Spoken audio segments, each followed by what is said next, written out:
Halo Sobat Easy Stock, kita ketemu lagi masih membahas rahasia-rahasia Lok Heng Hong, investor fundamental atau Warren Buffett Indonesia. Kali ini kita akan menyelidiki atau membahas saham Petrosi atau PTRO. Menurut kalkulasi kami, dia bisa meraih profit sampai 5 bagger. Ini caranya bagaimana nih? Oke, kita akan kupas satu-satu. Ini banyak news di sini bahwa Lok Heng Hong itu sudah diperkirakan membeli saham PTRO itu di tahun 2013. Nah, 2013. Oke. Nilai investasinya sekitar 444 miliar. Tapi value-nya belum modalnya ya. Modalnya tuh kalau dia hasil keuntungannya 44 miliar, jadi kira-kira 100 miliar lah dia. Nah, nih Lok Heng Hong mulai membeli saham PTRO tahun 2013 setidaknya. Nah, PTRO tuh pernah turun ke harga waktu Lok Heng Hong beli tuh kan harganya itu pastinya di bawah 1230 karena waktu pas news ini itu adalah posisi April 2013 ya, itu harganya 1230 tapi Lok Heng Hong belum pernah jual, dia nggak pernah jual sama sekali saham ini. Tetapi yang luar biasa adalah di 2015 itu unlock-nya sampai di bawah 300 dari 1230, dia pun nggak jual. Ya pastinya dia akan average down. Ini adalah suatu tindakan yang sangat berani yang tidak mungkin dilakukan tanpa suatu keyakinan yang tingkat tinggi. Makanya kita nanti akan membahas dari mana asal keyakinannya Lok Heng Hong di saham PTRO ini. PTRO ini sebetulnya bukan pemilik konsesi, dia hanya kontraktor batubara.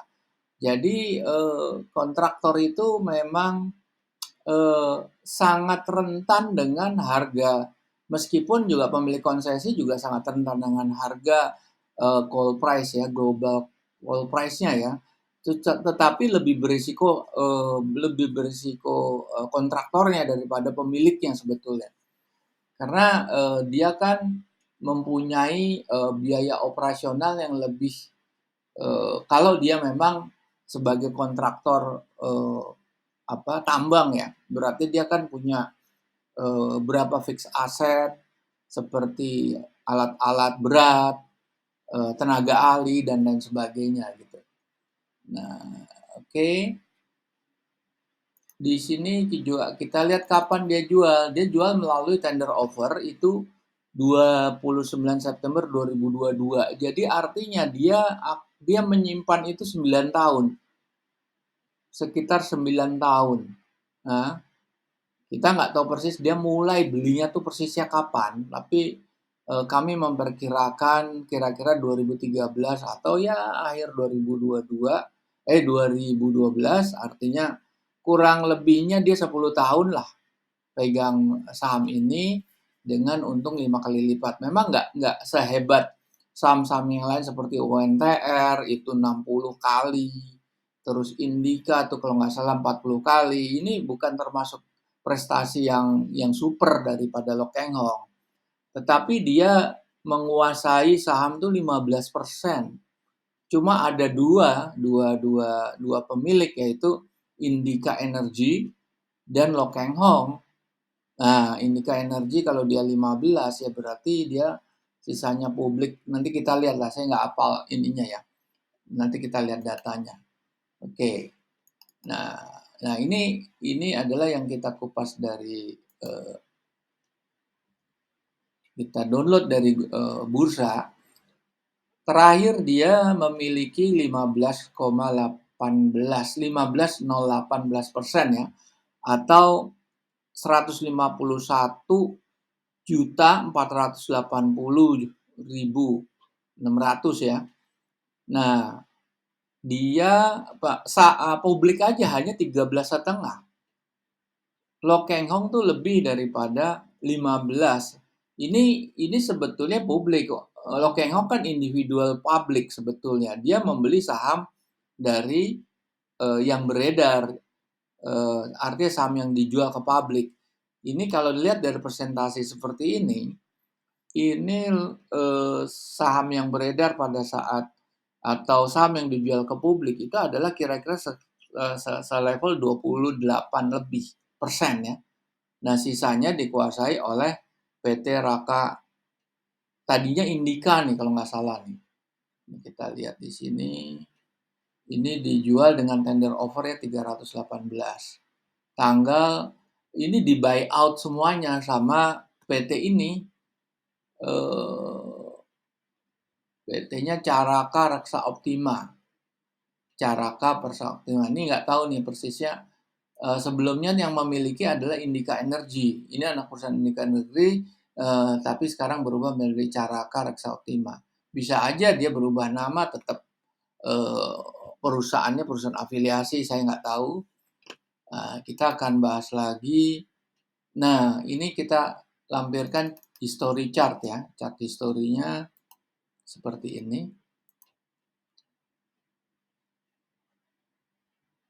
Nah, ini dia beli ini di 2013 kira-kira di closing 1310, tapi kita nggak tahu sebelumnya nih. Sejarahnya sebelumnya gimana. Yang jelas kenapa Lokengho begitu yakin sama saham ini yang sangat fluktuatif sekali. Dan dia beli di lingkaran ini. Lingkaran yang harganya lagi turun memang. Di sini 2013 ya. Itu lagi ngedrop luar biasa. Tapi dia kebanyakan beli di sini loh.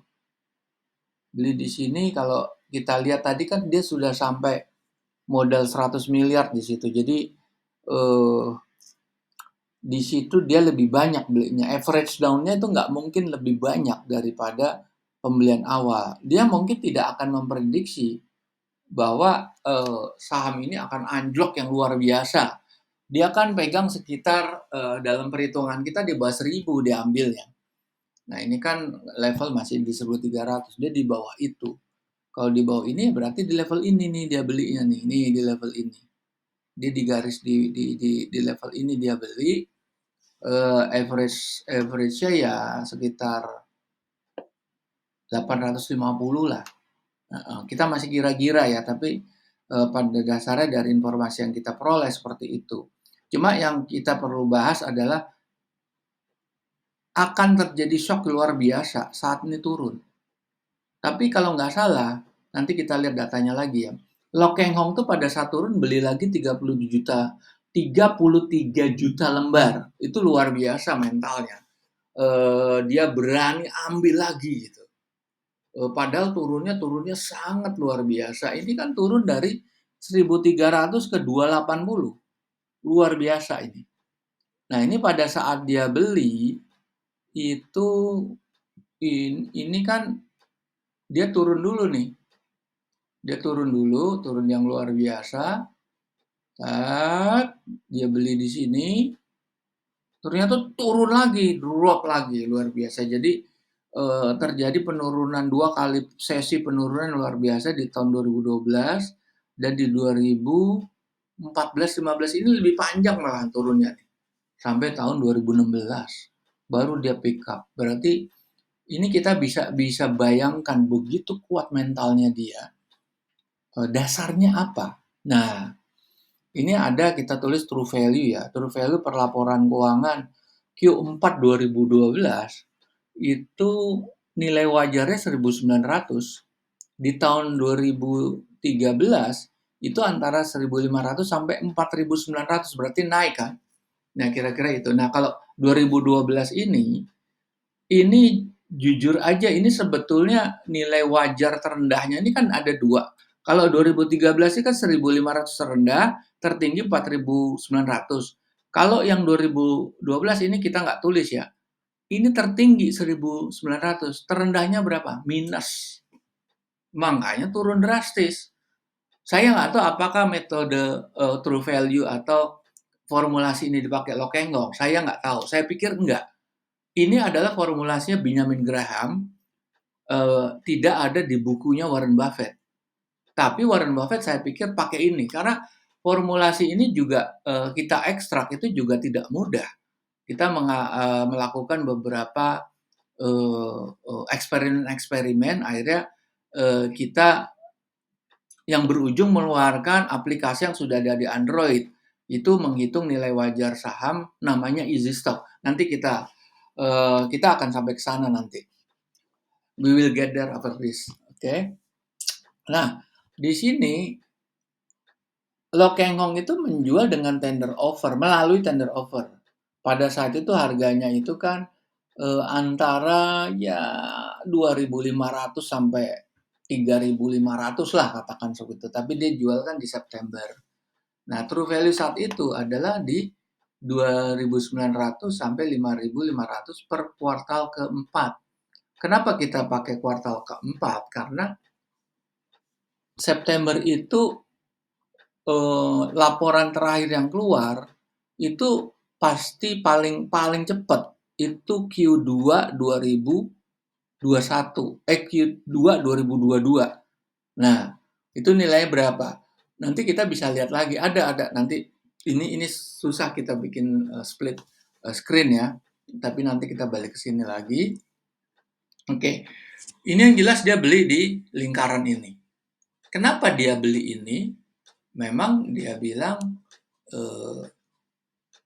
ininya book value-nya dia kan berdasarkan book value terus gitu. Oke. Kita lihat lagi kenapa dia beli.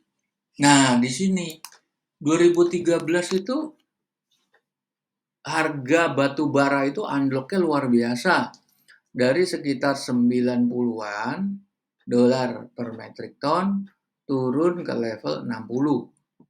Dan di situ dia beli. Jadi di sini betul-betul Lo Keng Hong itu betul-betul adalah tipe investor anti mainstream. Makanya sedikit orang yang bisa nyontoh dia.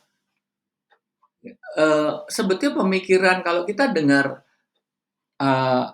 ceramah atau seminarnya Lo Keng Hong itu sangat sederhana bahasanya. Bukan bahasa yang jelimet kalkulasi segala macam. Tetapi dia anti mainstream. Apakah kita ini bisa berani melakukan yang sama seperti Lo Keng Hong pada saat harga lagi turun drastis? Itu luar biasa itu, harga batu bara turun drastis dari 90 ke antara 70, 85 terus dia beli terus. Nah, sama di sini kan. Ini luar biasa dia. Mentalnya luar biasa untuk beli. Keberanian orang jarang yang berani beli di level ini. Dan itu harganya juga luar biasa. Dan ini kan memang dia beli itu kan di 2013 ya, belum keluar kan laporan Q4-nya. Pada saat itu dia beli dengan kondisi valuasi yang nggak bagus. Tapi kami meragukan apakah Lo Keng Hong memakai model ini, belum tentu. Kalau lihat dari seminar ya dia nggak bicara soal valuasi model seperti ini. Ini adalah kalkulasi Benjamin Graham. Oke, kita lihat lagi. Nah, ini kalkulasi profit and loss-nya. Jadi jumlah saham yang dibeli sampai dengan April 2013 itu jumlah saham yang dibeli Lo Keng Hong itu 117 juta. Oke. Nah, jumlah saham waktu saat dijual itu adalah 151 juta.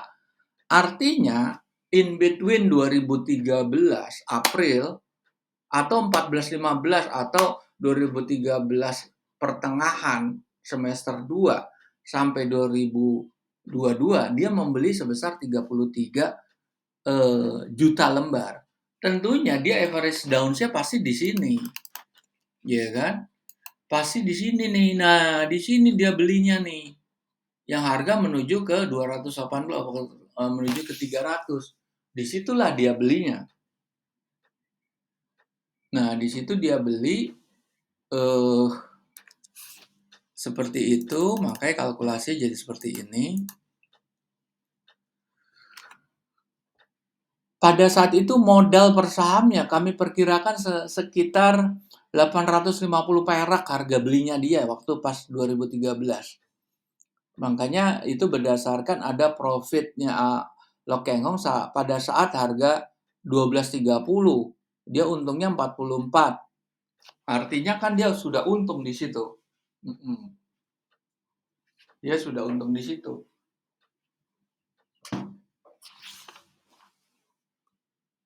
Oke, dia sudah untung di situ. Harga belinya segitu ya. Disinilah jumlah saham 151 juta, dia jual 318. Hasil penjualannya itu adalah 472. Profitnya 360. Karena modal dia adalah 111. Jadi for beggar ya. Tetapi ada keuntungan dari dividen. Keuntungan dividennya dia adalah keuntungan dividennya 75 miliar. Itu ada 2014, 2015. Itu untungnya ada yang absen ya, 2016, 2017 tuh absen. Pembayaran dividen itu tidak ada. Dan itu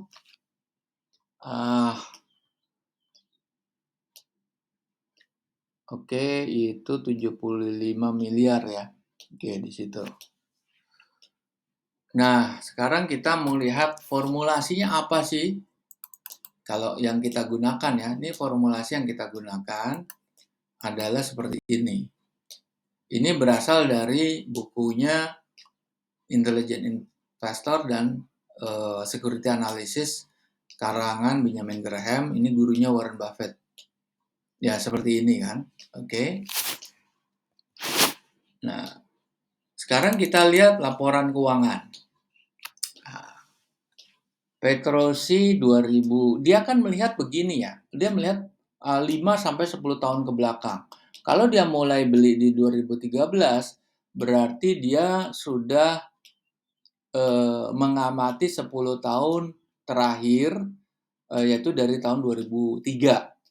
Kalau dari tahun 2003, Anda bisa perhatikan di sini ya. Bisa perhatikan dia selalu bayar dividen dan dividennya naik terus, satu kan. Terus kita lihat price to book value-nya itu di bawah standar semua. Artinya kalau teorinya Warren Buffett atau Benjamin Graham itu adalah 2/3, lebih kecil lebih bagus. 2/3 artinya 0,67. Ini semuanya di bawah semuanya. Kecil sekali itunya price to book value-nya. PER-nya juga kecil sekali. Ini malah 1,6. Book value-nya juga dibanding harganya jauh sekali. Book value-nya itu 5.000. Makanya dia beli kan. Di sini dia beli. Coba kita lihat. Kita lihat lagi nih ke bawah. Tahun berikutnya juga price book value-nya masih kecil sekali gitu kan. Nah, tapi ada negatif karena performance jadi jelek ya. Karena hutang. Ini masalah hutang. Tapi dia bayar dividen terus. 2009 aja nggak bayar dividennya, 2008 minus ya. Kita nggak ada data 2008, artinya ini juga pasti merugi 2008 karena krisis subprime mortgage di Amerika itu berdampak kepada nilai tukar yang turun dengan drastis gitu. Oke. Terus kita ini lihat lagi tahun-tahun berikutnya nih, lihat lagi.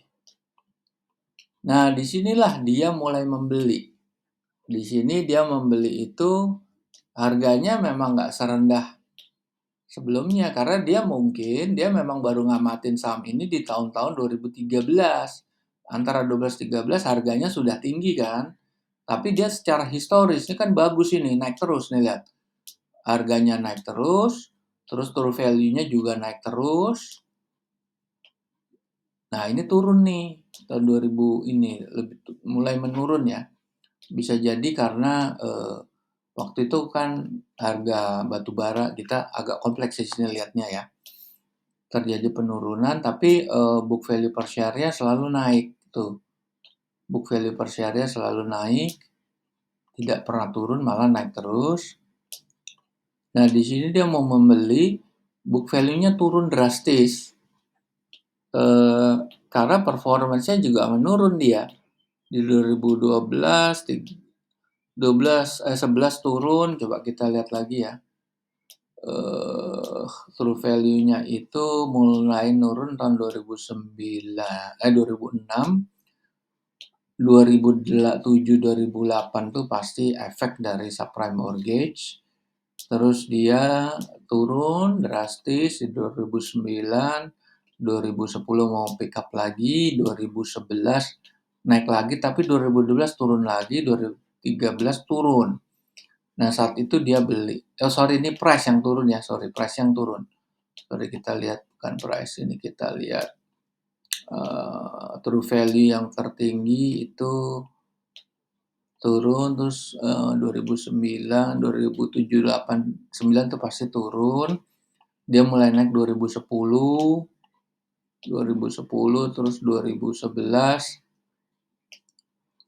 2011 malah minus, anjlok lagi, 2013 baru mulai naik. Harganya sekitar 1170 lah. Nah, 2014 harganya turun terus, 15 malah ke 300. Nah, itu Lokengong beli, tapi true value naik lagi, dia mulai naik lagi. Ini agak fluktuatif tapi tinggi, ini bagus nih. Saya ini bagus terus ya. PBV-nya selalu di bawah 2/3. Nah, PR-nya negatif karena dia net loss 15-16 net loss. Makanya turunnya luar biasa karena dia net loss turun ke 300. Jadi di sini yang bisa kita ambil pelajaran adalah Lokengong itu benar-benar anti mainstream. Dia beli saham saat laporan keuangannya itu net loss. Kira-kira seperti itu. Karena dengan perusahaan yang mengalami kerugian, itu otomatis harganya akan turun. Turunnya juga drastis. Jadi pasar itu kan menghukum performance perusahaan yang negatif, yang merugi, itu dihukumnya luar biasa sama pasar. Dan saat itulah Lokengong tuh beli. Itu sulit sekali ditiru orang-orang lain. Sulit sekali ditiru orang lain untuk mengikuti polanya Lokengong. Oke. Nah, ini tahun 2017-18 sudah mulai stabil, malah naik terus nih. Dia naik terus ke 6.000 malahan. Di sini hasil nomor 3.000. Nah, ini luar biasa seperti di sini. Nah, ini kita bisa lihat juga di sini. Kita lihat sebentar. Kita mau coba ini ya. Ada yang ini nih. Ada yang missing di sini. MP4-nya. Sebentar. MP4. Oke, ini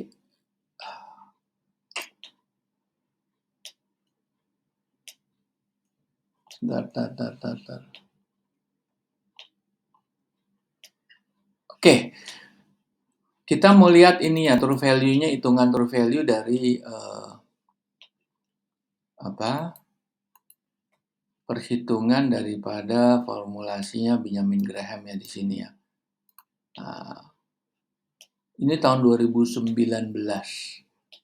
Nah, Anda bisa perhatikan di sini dia bisa sampai ke 3.400. Tetapi valuasi terendahnya negatif. Closing price-nya masih 16. Volume dia kecil sebetulnya di sini. Price to book value-nya bukan price to book value. Ini ini sebetulnya book value-nya, bukan price to book value, ini book value. Return on asset-nya sekian, market cap-nya 1,6 triliun, working capital. Oke, kita lihat lagi yang tahun terakhir di 2022.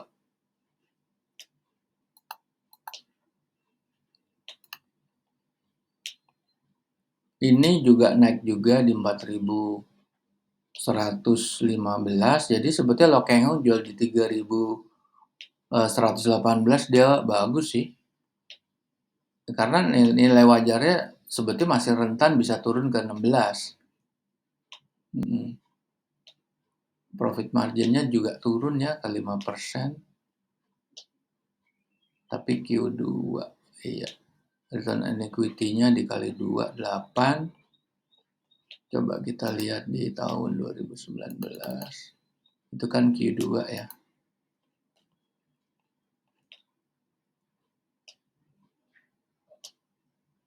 Oke. Nah, begitu caranya. Di sini memang ada, ini sebetulnya ada perhitungan khusus yang kita nggak ini ya. Saya belum masukin nih sebetulnya nih. Anda bisa coba ini ya, coba download Easy Stock di Google Play Store. Anda bisa lihat perhitungannya. Itu semua nilai saham ada, semua saham itu ada 870 saham. Silakan Anda buka sendiri. Di sini emang nggak ada nih. Oke. Jadi sekian para pemirsa. Di sini kita sudah bahas bagaimana dia meraih five bagger untuk saham PTRO dari seorang legendaris investor anti mainstream Lo Keng Hong. Baik, terima kasih. Kita jumpa lagi di lain kesempatan.